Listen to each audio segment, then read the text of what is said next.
नमस्कार दोस्तों। 5 रोंदूमल situations which can come back to haunt you later on. बहुत इंटरेस्टिंग टॉपिक होने वाला है। कौन कौन ये रोंदूमल सिचुएशंस करते हैं और इनका क्या खामियाजा हो सकता है वो बताना है। एंड बहुत लाइव एक्सपीरियंस एंड बहुत एक्सपीरियंस कर चुका हूँ समाज में ये चीज़। तो ऐसा नहीं कि बस मुझे अभी पता चला है, ये चलता ही जा रहा था तो आज वीडियो बनाने की सोच रहा हूँ। पहली रोंदूमल सिचुएशन, यहाँ पे लड़की की माताओं को एड्रेस कर रहा हूँ इस पहली रोंदूमल सिचुएशन में। अपनी शादी का इतना दुखड़ा रोती हैं कि लड़की शादी ही नहीं करती। एंड जब उनको दुखड़ा रो रही होती हैं वो, तब उन्हें नहीं पता होता कि उस लड़की के ऊपर क्या बीत रही है। पर जब उसकी उम्र 25 की होती है और अब वो बोलती है शादी, जो अब उसकी बिल्कुल मना कर देती है वो। अब वो कहेंगे कैसे, इसको एक्सप्लेन करता हूँ थोड़ा। हम तो चूल्हा चौखट करते रह गए, बच्चे पालते रह गए, पति ऐसा मिला, मैं भी ये कर लेती, मैं भी वो कर लेती। वो बेटी को हर बार माँ कभी खुशी दिखती ही नहीं, खुशी नहीं दिखती शादी में। उसको दिखती है, वो देखती है कि ये मेरी माँ मेरे पिता की इकोनॉमिक स्लेव है, तो मुझे इकोनॉमिक फ्रीडम चाहिए, फाइनेंशियल फ्रीडम चाहिए।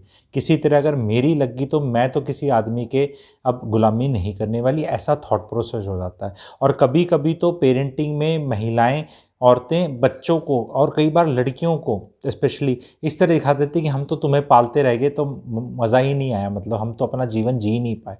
इस तरह की चीज़ें उस टाइम पे जब कही जा रही होती हैं तो इस रिजल्ट का पता नहीं होता। फिर वो लड़की जी 29 की होगी, 30 की होगी, 31 की होगी, फिर पैनिक कर रही, 31 की होगी, फिर वो पैनिक कर रहे हैं। तो आप गार्ड अगेंस्ट दिस थिंग। आपकी मैरिज की क्वालिटी की जो लाइफ है ना, मैरिज की जो क्वालिटी है, वो बच्चे देखते हैं कि यार वर्थ इट है या नहीं है। उसको देखो, लड़ाई झगड़ा करना पति के साथ, डिससेटिस्फाई रहना, थोड़ा रोना धोना, ये तो नॉर्मल है, चलता है। हेल्दी भी कह सकते हो कि भाई कितनी एक्टिंग करोगे, लेकिन इसको चेक कर लो। कई बार हमारा नेचर इतना ज़्यादा हो जाता है, बिटरनेस से भर जाती हैं महिलाएं, इतनी बिटरनेस से भरी पड़ी हैं अभी कई, कि वो फिर अगली जनरेशन कहती है भाई नॉट ऑन दिस पाथ, इस पाथ पे तो खुशी है ही नहीं, बाकी कौन से पाथ पे मिलेगी नहीं मिलेगी हम देख लेंगे। ये हमारे आगे जीता जाता नमूना है। दूसरी जो चीज़ रोंदूमल सिचुएशन है, पेरेंट्स की, समाज की, जनरली रिजर्वेशन को देख के, कि रिजर्वेशन है नहीं तो हमारे सारे लड़के आईएएस हो जाएंगे, सारी लड़की आईएएस हो जाएंगी। ये पेरेंट्स इस तरह का एग्जिट रूट और एस्केप रूट देते हैं अपने बच्चों को रो के। जो है सो है, बच्चों के आगे रोना क्या है। बोलो भाई ये कानून है देश का, ये है फैक्ट है, तू यहाँ चले जा, नहीं जा सकता तो तू ये कर ले, ये नहीं कर सकता तो वो कर ले, वो नहीं कर सकता तो वो कर ले। रो धोकर रिजर्वेशन पे इतना रोना करके, तो क्योंकि वो यंगस्टर क्यों बोल रहा है, क्योंकि उसके पिताजी भी तो एग्री करते हैं ना। पिताजी अगर डांट दे उसको और बोले भैया बी रियलिस्टिक, ये है सो है, नहीं मिलनी तो नहीं मिलनी, नहीं ये मेरिट खराब हो जाएगी, ये हो जाएगा, वो हो जाएगा, काहे की चर्चा भाई, काहे की चर्चा। पैसे कमाओ ना, कहाँ पैदा हो गए वो दोबारा जाके चेंज कर सकते हो। जिसके जहाँ जो पैदा हो गया ना। रिजर्वेशन आपकी हायर एजुकेशन में है, पर वो हायर एजुकेशन में घुसने की है, वहाँ फेल भी होती है जनता, फिर क्लियर नहीं होते नंबर, तो फिर रिजर्वेशन नहीं मिलती ना, लटक जाते हैं। और फिर उसके बाद आगे नौकरियाँ भी नहीं मिलती बहुतों को, चले तो गई। तो इतना रोना मत करो।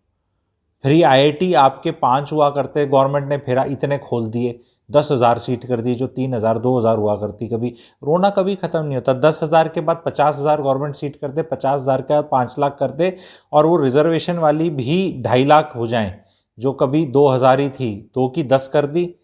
तो रिजर्वेशन पहले 1,000 रिजर्व थी, 1 खुली थी, अब 5 रिजर्व हैं, 5 खुली हैं। तो 1 का 5 में सेटिस्फेक्शन नहीं है, नहीं मेरा तो रैंक ही 5001 आता है।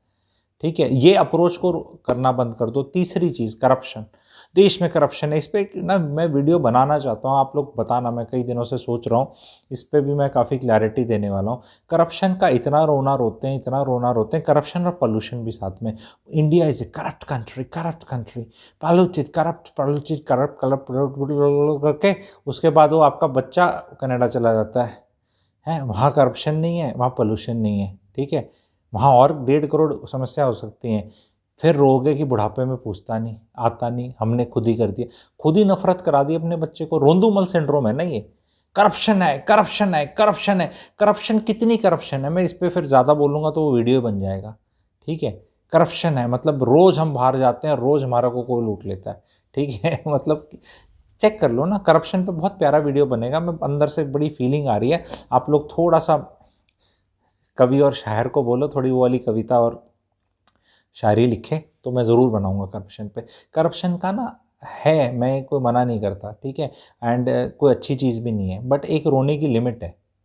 बाकी देशों में भी है, अलग अलग तरह की है, ठीक है। और फिर वहाँ पे अलग अलग तरह का स्ट्रगल भी है, ठीक है। तो इतना मत रो कि सारे यहाँ के ना अगली जनरेशन बोले भाई ये देश तो हमने, इतनी करप्शन है, पिताजी बोलते हैं, माताजी बोलती, सब जगह होता है भाई, थैंक यू, ठीक है। तो ये वाली आप एक चीज़ रखना। दूसरी एक चीज़ आती है लड़कियों के बारे में मैं बताऊंगा, जो लड़के बोलते हैं, लड़के वाले नहीं, लड़के। आजकल एक नया बीमारी चली है लड़कों में, ठीक है।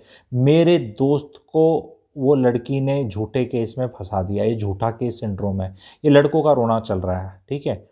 भाई एक चीज़ बताऊं, आपके दोस्त को लड़की ने केस में फंसा दिया तो दो ही संभावनाएं हैं, क्या तो वो डिज़र्व करता था, है ही बदमाश, ठीक है, या भाई उसकी किस्मत बहुत ख़राब है, बहुत ही शरीफ लड़का है, किस्मत ख़राब है। दो ही चीज़ हो सकती हैं, तीसरी कोई चीज़ नहीं है। बीच का भी कुछ हो सकता है, ठीक है। थोड़ा बदमाश था, थोड़ी किस्मत ख़राब थी, थोड़ा अंडर एस्टिमेट कर लिया या थोड़ा ओवर एस्टिमेट या जो भी कर लिया, सिचुएशन इन दोनों चीज़ों के बीच में ही होगी। अब आप देखो कि आप बदमाश हो तो अब आपको घबराहट सिर्फ किस्मत पे हो सकती है। इतना मत रो यार, कंवारे रह जाओगे। लड़कियां डिमांड में हैं, लड़कियों की हो जाएगी, आपसे नहीं करोगे, क्योंकि जो सेक्स रेशो 90s का था ना, काफ़ी ख़राब था, नॉर्थ इंडिया में तो बहुत ख़राब था। तो उसमें अगर 300 कंवारे लड़के भी रह गए ना 1000 में से, तो 100% लड़कियों की शादी हो जाएगी। तो कोई फ़र्क नहीं पड़ रहा। और 300 तो कंवारे वैसे भी नहीं रहेंगे, वो भी मैं बता दूंगा कंवारा रहने में क्या क्या तकलीफ़ें होती हैं आगे जीवन में जाके, ठीक है। पर ये हमेशा बैड माउथ करना लड़कियों को, ये भी ठीक नहीं है, ठीक है। सारी एक जैसी होती हैं, सारी एक जैसी नहीं होती, ना सारे लड़के एक जैसे होते, ना सारी लड़की एक जैसी होती। सारा तो कोई भी उठा लो आप, एक जैसा नहीं होता। आपको सिर्फ एक ही ठीक ठाक चाहिए, जो ठीक ठाक से आपके हिसाब से चल जाए। आप पूरे फीमेल जेंडर का कंट्री में ठेका मत लो कि अच्छा है ख़राब है। मान लो पूरे कंट्री की अच्छी हो जाए और आप ही को ख़राब टकरा जाए, फिर कहाँ जाओगे? ऐसा भी तो हो सकता है कि बस आप ही का वो ख़राब थी और बाकी तो सब ठीक निकली, ठीक है। तो ये में बहुत ज़्यादा टाइम वेस्ट हो रहा है। और आखिरी चीज़ है नौकरियों का दुखड़ा। कई समाज में लोग रो रहे हैं, पेरेंट्स भी रोते रहते हैं। तो फिर ये आप ना अपने बच्चों को ये एंटरप्रेन्योर की बीमारी की तरफ भेजोगे बिना एक्सपीरियंस के। मतलब आपके ख़ानदान में किसी ने एंटरप्रेन्योरशिप करी नहीं है, बेटा तैयार है, पिताजी प्लॉट बेच, वो वाला गाज़ियाबाद वाला, वैशाली वाला, वो वाला कहीं वो वाला प्लॉट बेच दे, हुड्डा का बेच दे, रोहतक का बेच दे, वहाँ का बेच दे, दुकान बेच दे 100 गज का, मेरे को एंटरप्रेन्योर बनना है। क्यों बनना है? थोड़ा कुछ कर ले, पढ़ाई, नौकरी भी कोई करने की चीज़ है। ये नौकरी को गंदा किसने बनाया? समाज में और यूट्यूब पे और सोशल मीडिया पे बाहर वो सब हो रहा है, उस सब की वेटेज 10 से 20% होती है। बच्चों के दिमाग पे जो कोई भी चीज़ का थी खराब, 80% वेटेज पेरेंट्स की है। समाज तो थोड़ा सा पुश कर देता है उस डायरेक्शन में, बस कंफर्मेशन बायस है। समाज में तो दोनों, हर तरह के नैरेटिव चल रहे हैं। नौकरी अच्छी भी है, कोई बोलता है, कोई ख़राब भी है, हर तरह का चलता है। लेकिन आपके घर में क्या नैरेटिव चलता है वो डिसाइड करेगा। ये 5 चीज़ें थी, इनके खामियाजे आपको भुगतने होंगे। बी प्रैग्मेटिक, से दैट बेटा नौकरी ना चैलेंजिंग होते ही होता है, 4-5 साल करके आपको आइडिया हो जाता है। नौकरी पे मैं वीडियो बनाऊंगा, वैसे ये सब क्लैरिटी ये वाली मैं दूंगा, एंटरप्रेन्योर नौकरी कब क्या। पर आपको बताना है कि ऐसा नहीं है कि मतलब जैसे जीवन में लोगों को सिंपल सी एक सबसे बड़ी बीमारी ये है अभी समाज में सब ज़्यादा, कि जो चीज़ अच्छी लगेगी वो कर रही है। ये किसने हक दे दिया भाई? ये हक कितनी जल्दी कैसे आ गया 22 साल की उम्र में, 24 साल की उम्र में, कि आई don't like this so I will not do this. अभी इतनी तरक्की नहीं हुई है, $10 ट्रिलियन पे नहीं पहुंचे हैं। पर कैपिटा जीडीपी ग्रोथ अभी हमारी $10,000 नहीं हुई है, $2200 पे चल रही है। $2200 का देश पर कैपिटा वाला नखरे नहीं कर सकता कि I will not do what I don't like. You will have to do what you don't like for quite some time, quite some time you will have to do, ठीक है। And then depending on how you perform and how you invest and how much value you add and how you live your life and how what kind of mentors you get, what kind of exposure you get, what kind of hard work which you do or smart work which you do, depending on so many things, now maybe you will get an opportunity to do what you like. Otherwise it is not easy bhai to actually do what you like. Mostly no, there are so many things happening which people don't like and mostly market में वही है. सो इस चीज़ को अपने दिमाग से हटा दो कि I will follow my passion and I will do what I want. Your passion may not be something which can be monetised and if it can not be monetise तो पैशन तो बहुत ही लोग लेके घूम रहे हैं. बहुत पैशन के पीछे भागोगे तो कंपैशनेट केस बन जाओगे. कंपैशनेट केस पैशन के पीछे. तो प्लीज़ ये 5 रोंदोमल सिचुएशंस हैं, please get out of it. It is not going to help. They are going to cost you too much. जब ये रोना चल रहा होता है तब अच्छा लग रहा होता है, मुझे पता है अच्छा लग रहा होता है, बट अगर आपको पता चले कि how it will come back to haunt you तो पता चलेगा. नेक्स्ट टाइम अपने देश को कुछ गड़बड़ बोलो ना, देश को ही, मतलब देश के किसी एक चीज़ को पकड़ सकते हो, सब चीज़ खराब है, सब चीज़ खराब है, तो फिर वो आपका देश छोड़ के चला जाएगा आपका बच्चा. फिर मत रोना कि हाय पूछता नहीं, बुढ़ापा ख़राब हो गया हमारा, आता नहीं, पूछता नहीं, देखता नहीं, देख विदेश में चला गया, आप ही ने भेजा, धक्के मार के, याद रखना उसको. ठीक है. Thank you very much.